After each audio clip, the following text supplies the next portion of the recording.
आदाब, ये आकाशवाणी है। खबरों के साथ मैं आसिया मेमुना।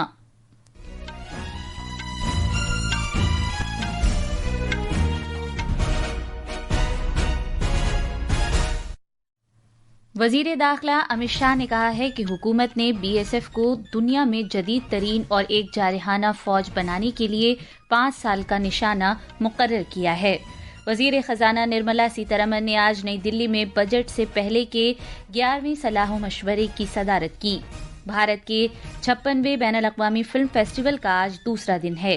बांग्लादेश में आज सुबह 5.7 शिद्दत का ज़लज़ला आया और बैडमिंटन में सात्विक साईराज रंकीरेड्डी और चिराग शेट्टी की मर्दों की जोड़ी क्वार्टर फाइनल में हारने के बाद ऑस्ट्रेलियाई ओपन से बाहर हो गई है। अब खबरें तफसील से। मरकजी वजीर दाखिला अमित शाह ने ऐलान किया है कि अगला 1 साल सरहदी हिफाजती फोर्स बीएसएफ को जदीद बनाने और इसके अमले की फलाह बहबूद के लिए होगा। गुजरात के शहर भुज में बीएसएफ के यौम तासीस की डायमंड जुबली तकरीबात से खिताब करते हुए वजीर दाखिला ने कहा कि उनकी वजारत ने बीएसएफ को दुनिया में जदीद तरीन और जारहाना फौज बनाने के लिए 5 साल का निशाना मुकर्रर किया है। उन्होंने खास तौर पर कहा कि ई बॉर्डर सिक्योरिटी के जो हुकूमत का एक बड़ा कदम है, नए तसव्वुर पर अमल दरामद में बीएसएफ का अहम रोल है। गृह विभाग ने तय किया है कि बल का अगला वर्ष अगले स्थापना दिन तक बल को आधुनिकीकरण के सभी आयामों में से युक्त कर 5 साल में बल को विश्व का सबसे आधुनिक और सबसे पैनी आक्रमण क्षमता वाला हमारा बॉर्डर सिक्योरिटी फोर्स बनाएंगे। ये भी संकल्प गृह मंत्रालय ने लिया है। बीएसएफ की हुसूलियाबियों को उजागर करते हुए वजीर मौसूफ ने कहा कि फौज ने मनशियात की नाजायज तैयारी की रोकथाम के मकसद से मुख्तलिफ कार्रवाइयों में 12,95,000 करोड़ रुपए मालियत की नशीली अशिया जब्त की हैं। शोरिश पसंदी के मुकाबले के सिलसिले में वजीर मौसूफ ने बीएसएफ के काम की तारीफ की। उन्होंने जोर देकर कहा कि मुल्क 31 मार्च 2026 तक नक्सलिज्म से पाक हो जाएगा। उन्होंने खास तौर पर कहा कि चंडीगढ़ में बीएसएफ की कार्रवाई की वजह से 117 माओनवाजों ने हथियार डाले, 73 को गिरफ्तार और 22 को हलाक किया गया। वजीर दाखिला ने कौमी सलामती और जमहूरियत के सिलसिले में एक मजबूत बयान दिया है, जिसमें उन्होंने जोर देकर कहा कि सियासी क़यादत के सिलसिले में कोई फैसला भारत के शहरियों पर ही मुनहसिर है। वजीर खजाना निर्मला सीतारमण ने आज बजट से पहले के सलाह मशवरे की सदारत की। ये सलाह मशवरा नई दिल्ली में बुनियादी ढांचे और तवानाई के शोबे के माहिरीन के साथ किया गया। ये मीटिंग आइंदा मरकजी बजट 2026-27 के सिलसिले में मुनक़िद की गई। मीटिंग में बिजली की वजारत, बंदरगाहों, जहाजरानी और आबी गुजरगाहों की वजारत, सड़क ट्रांसपोर्ट और शाहराहों की वजारत के सेक्रेटरीज, रेलवे बोर्ड के चेयरमैन और भारतीय हुकूमत के आला इक़्तिसादी मुशीर ने शिरकत की।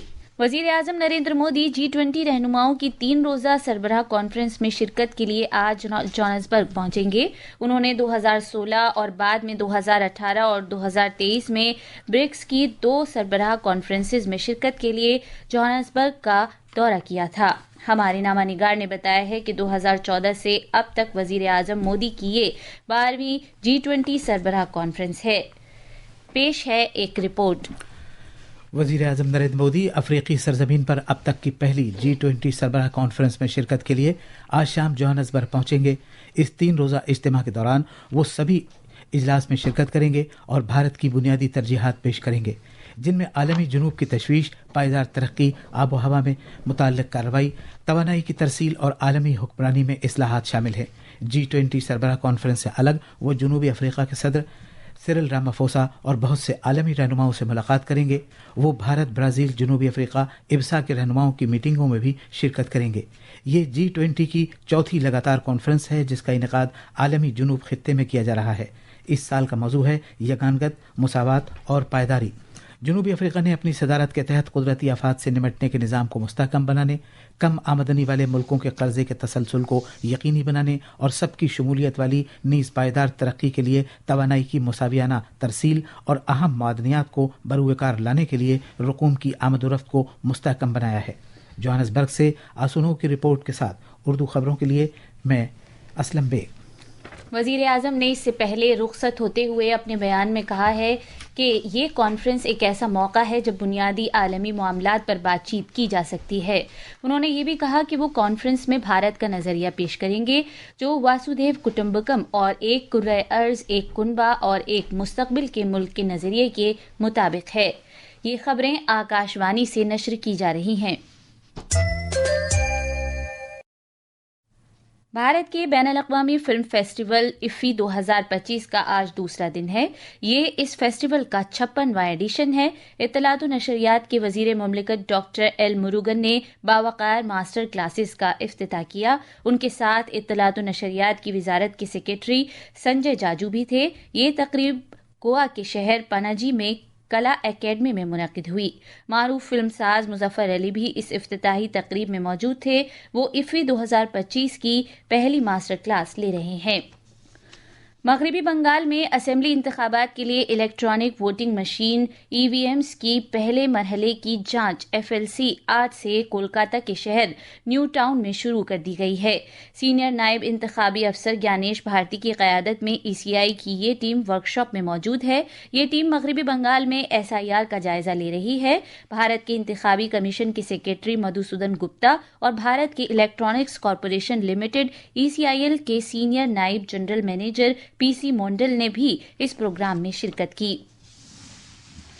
جب سے خصوصی تفصیلی نظر ثانی SIR کا کام شروع کیا گیا ہے، مغربی بنگال میں ہزاروں غیر قانونی بنگلہ دیشی تارکین وطن مختلف سرحدی چوکیوں کے ذریعے بھارت سے واپس جا رہے ہیں۔ سرحدی حفاظتی فورس BSF ان بنگلہ دیشی باشندوں کو ان کی بائیو میٹرکس حاصل کرنے اور ضروری دستاویزات کا عمل پورا کرنے کے بعد بارڈر گارڈ بنگلہ دیش BGB کے حوالے کر رہی ہے۔ شمالی 24 پرگنہ کے ہمارے ضلع نامہ نگار نے بتایا ہے کہ بہت سے بنگلہ دیشی جو بھارت میں غیر قانونی طور سے داخل ہوئے تھے ملک سے واپس جا رہے ہیں۔ یہ لوگ سوروپ نگر کی حکیم پور چوکی کے راستے واپس جا رہے ہیں۔ کچھ غیر قانونی درانداز بھارت میں 10 سال سے زیادہ عرصے سے رہ رہے تھے اور انہوں نے ووٹنگ میں بھی حصہ لیا۔ ان لوگوں نے کئی سرکاری فلاحی اسکیموں میں بھی اپنا نام درج کرایا ہوا تھا۔ حکیم پور چوکی پر BSF نے بتایا کہ جب سے مغربی بنگال میں SIR شروع کیا گیا ہے، تقریباً 1600 بنگلہ دیشی واپس جا چکے ہیں۔ اتر پردیش میں خصوصی تفصیلی نظر ثانی SIR کا کام پوری ریاست میں جاری ہے۔ ہمارے نامہ نگار سے بات کرتے ہوئے ریاست کے اعلیٰ انتخابی افسر نودیپ رنوا نے ووٹروں سے زور دے کر کہا ہے کہ وہ اپنے شماریاتی فارم مکمل کر کے بروقت جمع کرا دیں۔ SIR کا یہ عمل وارانسی ضلع میں بھی جاری ہے۔ ضلع انتخابی افسر ستیندر کمار نے کہا ہے کہ انتخابی کمیشن کے رہنما خطوط کے مطابق یہ شماریاتی فارم ضلع میں 31,53,000 ووٹروں کو تقسیم کیے جا رہے ہیں۔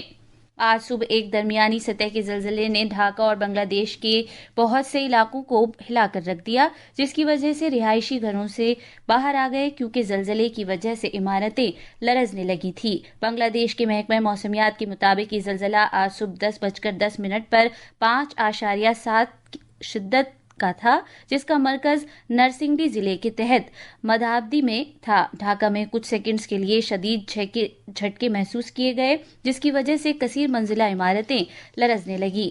اس زلزلے کے جھٹکے کولکاتہ، آسام اور شمال مشرقی خطے کے بہت سے علاقوں میں بھی محسوس کیے گئے۔ بیڈمنٹن میں بھارت کے مردوں کی ڈبلز کی جوڑی ستوک سائراج رینکی ریڈی اور چراغ شیٹی کوارٹر فائنل میچ میں انڈونیشیائی جوڑی فجر الفیان اور محمد شہیب الفکری سے 19-21، 15-21 سے شکست کھا کر آسٹریلین اوپن بیڈمنٹن سے باہر ہو گئے ہیں۔ اس شکست سے ٹورنامنٹ میں ان کا مقابلہ ختم ہو گیا ہے۔ آخر میں خاص خبریں ایک بار پھر۔ وزیر اعظم نریندر مودی کل جنوبی افریقہ میں منعقد ہونے والی G20 سربراہ کانفرنس میں عالمی جنوب کی تشویش، آب و ہوا اور توانائی کی ترسیل کے بارے میں اظہار خیال کریں گے۔ وزیر داخلہ امت شاہ نے کہا ہے کہ حکومت نے BSF کو دنیا میں جدید ترین اور ایک جارحانہ فوج بنانے کے لیے 5 سال کا نشانہ مقرر کیا ہے۔ وزیر خزانہ نرملا سیتارمن نے آج نئی دلی میں بجٹ سے پہلے کے 11ویں صلاح مشورے کی صدارت کی۔ بھارت کے 56ویں بین الاقوامی فلم فیسٹیول کا آج دوسرا دن ہے۔